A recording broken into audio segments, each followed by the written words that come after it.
Philippines 2020 Rabia Mateo nakasulod sa top 21 sang kompetisyon.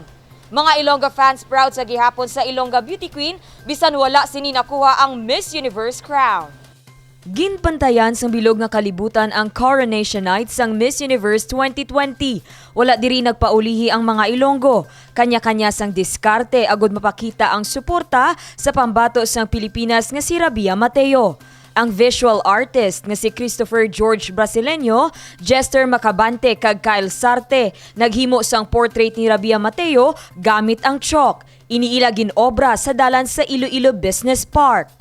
The inspiration behind it is that it is a collaborative work with my friend, si Jester and si Kyle, and in collaboration with Iloilo Business Park. Because Iloilo Business Park is actually played a major role in Rabia's homecoming last year, November. That is where she stayed. And also, it is in the heart of the Central Business District. And it's a way for us to pay tribute to Rabia as an Ilonggo. I'm very proud of her, and regardless of the result, win or lose, she will be our queen now as an Ilonggo and as a Filipino. Sa sand art naman ginpakita sang grupo ni Edwin Gikin ang ila suporta para kay Mateo. Ang sikat nga Ilongga designer Ram Silva amo naman ang nagdisenyo sang bayo ni Rabia sang ini ang nagsabak sa preliminary interview. Wala man nakuha ni Rabia ang Miss Universe crown, proud si Ram sa pagpanikasog ni Rabia. You know, the respect that I have for all the Filipinos and our country, the Philippines, inspired me. I want a dress that represents a modern Filipina. I want a dress that represents a powerful Filipina. For Rabia, you know, with or without a crown, you are already a queen. Because your heart and your humility makes you win. Of course, thank you so much to Rabia for your love, for the friendship, for your trust in me. I cannot wait to see you again. Thank you, and I love you. The 15th delegate with a chance to become Miss Universe is Philippines.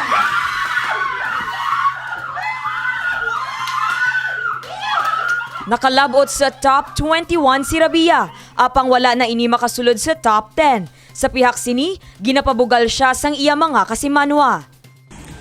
To our forever queen and the Miss Universe of our hearts, Miss Rabia Mateo, personally, I want to thank you for also bringing us to the universe.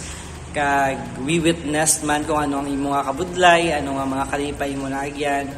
Kag ikaw, personally, naghatag man sa akon sang kasanag during the darkest times. Kag I want to thank you for showcasing my talent also to the universe.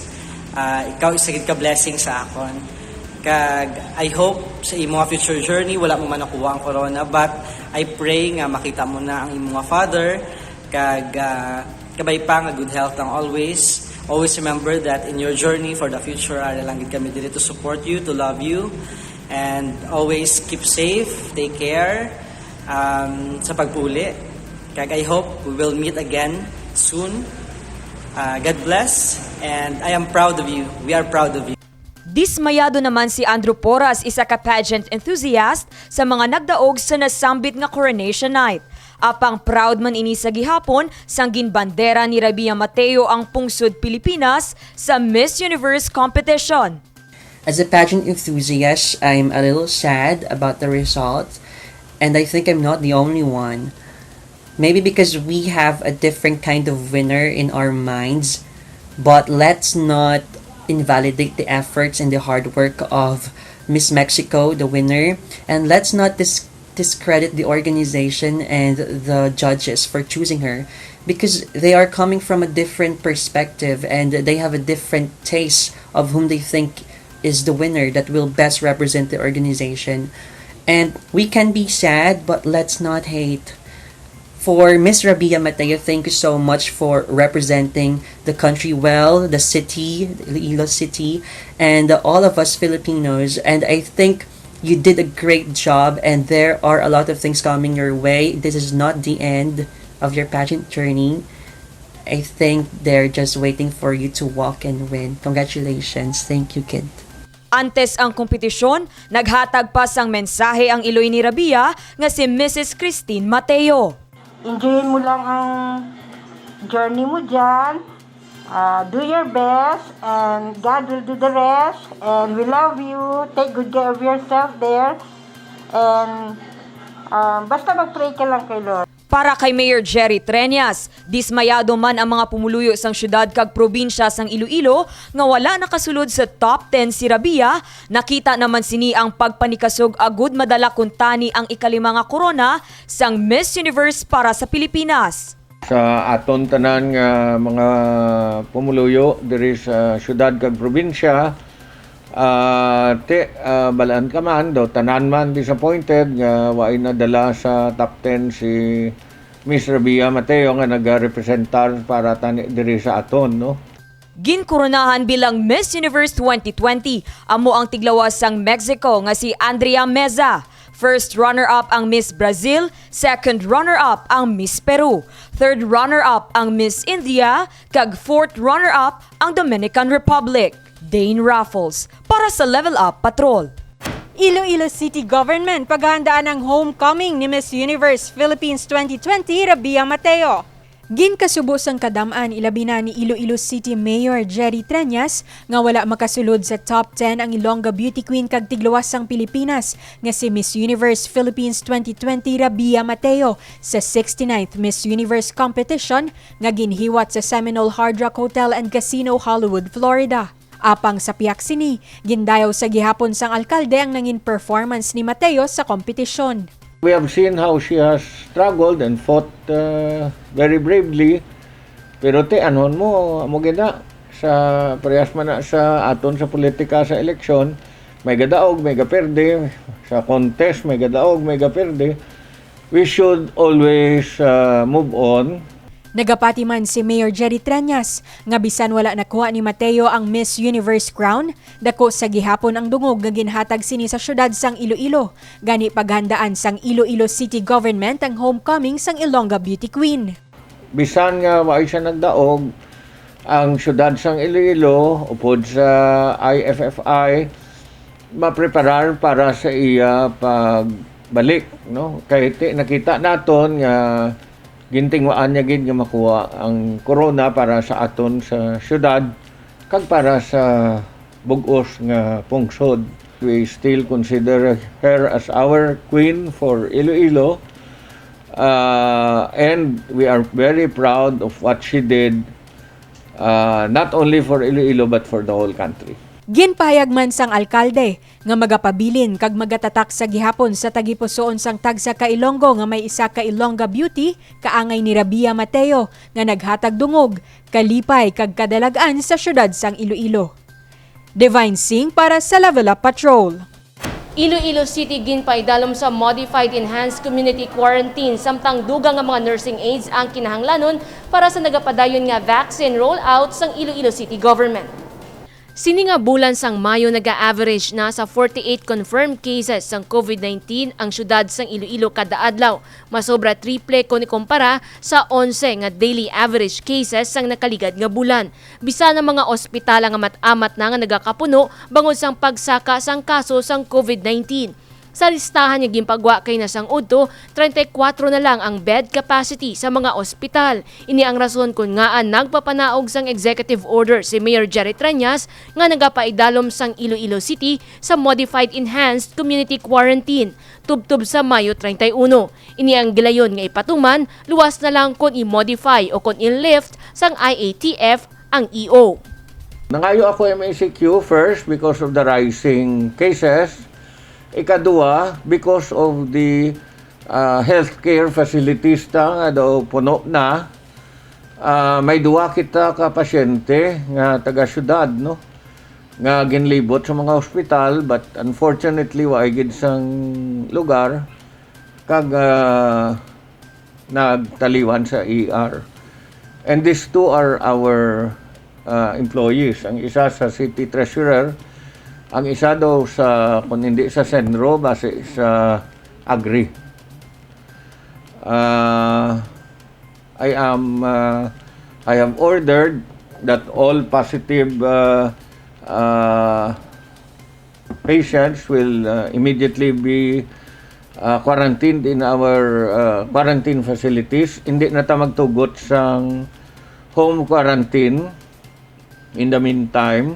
Ginkakibot sang alkalde ang padayon nga pagsaka sang kaso sang COVID-19. Gani nagapangitan na sang lugar ang lokal nga panguluhan agud dugangan ang bed capacity sa mga quarantine facilities. Ginpapreparar man sang alkalde ang City Social Welfare and Development Office sang mga pagkaon nga igapadala sa mga quarantine facilities sang syudad. Para sa alkalde, wala ginalauman ang pagdamo sang kaso sang COVID-19. Dugangan ta na ang aton nga capacity. I hope nga makakita kita para sa aton sa St. Therese kag sa Sook nga may ara kita mga oxygen. At least, amo na gid lang na aton maobra nga makadugang kita oxygen para nga kung may mga medyo mga pasyente nga ara dira nga mild kag kinahanglan dugang nga oxygen kay gapanaog ang ila oxygenation, makabulig man kita sa ila. Ang akon to nga instruction nga napulo ka oxygen tanks para diri sa Sook, napulo man para sa aton sa St. Therese, no? Nabudlayan naman ang mga ospital nga pasakaan ng bed capacity sa mga COVID patients bangod dako ang utang sang PhilHealth sa ila. Sa sulat nga ginpadala sang alkalde sa Interagency Task Force, nagdangat sa masobra 860 million pesos ang utang sang PhilHealth sa napulo ka mga ospital sa syudad sang Iloilo, lakip na diri ang Uswag Molecular Laboratory. Nag-request ako sa mga ospital nga dugangan nila ila COVID wards. Ang problema, hindi kadugang ang mga ospital kung hindi man sila mabayaran sang PhilHealth. Kahit the more COVID cases they have, the more expense and charges they will do para sa PhilHealth. And ang PhilHealth no kabudlayan magbayad sa subong. And that is why ang pag-increase ng COVID wards is really connected sa aton nga pagbayad sa aton man nga mga PhilHealth charges sa mga ospital.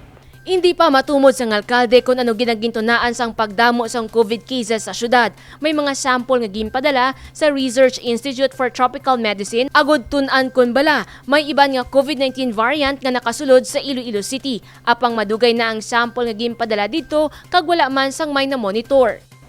Well, you know, we also follow the same protocols, no? Pero ang cases to sa April daw pila lang to 11 bala ang average daily, no? Subong ya up to this day 48 na kita. So we follow the same protocol, stricto man kita. You know, every day I get Viber messages from all our policemen. Hasta sila alas 12, galibot sila, pangsita sila. And gadyutay man ang mga violators, no? But I think well, I do not understand really what's happening. Maybe it's because there are more economic activities being allowed and there are more interactions now being done because of the additional economic activities. Maybe inside the house we forget that there are people together with us who are not working and have comorbidities, and we interact with them as if it's a normal situation. I do not know, no? Nagapati ang alkalde vaccination ang solusyon agud mapunggan ng pagdamo sang kaso sang COVID-19. Padayon ng vaccine rollout sa Iloilo City. Humalin Marso tuptob subong nga bulan sang Mayo, kapin 15,000 na ang nabakunahan sa syudad sang Iloilo. Wala labot diri ang mga nagatrabaho sa mga ospital. Luyag sang alkalde nga damuon ang mga mabakunahan. Gani nagapila ini sa mga deans sang eskwelahan. Kapangayo gid ko bulig sa inyo tanan sa mga deans sang mga eskwelahan nga mag-offer sang nursing aid. Kung pwede, basi mabuligan nyo kami, gapangita kita at least 20 ka nursing aid nga makabulig sa aton nga vaccination center so that we can ramp up the vaccination. At the moment, we are doing 2,005 a day. Kung may isa pa ta ka vaccination center, we can do 2,005 each or 5,000 a day. Padayon ng vaccination sa mga senior citizen kag immunocompromised sa syudad sang Iloilo gamit ang Sinovac kag AstraZeneca nga donasyon gikan sa COVAX facility. Sa bulan sang Hulyo ginalauman ang pag-abot sang kapin 600,000 ka dose sang bakuna nga gin-procure sang syudad sa AstraZeneca. Jennifer Garcia Hernandez para sa Level Up Patrol.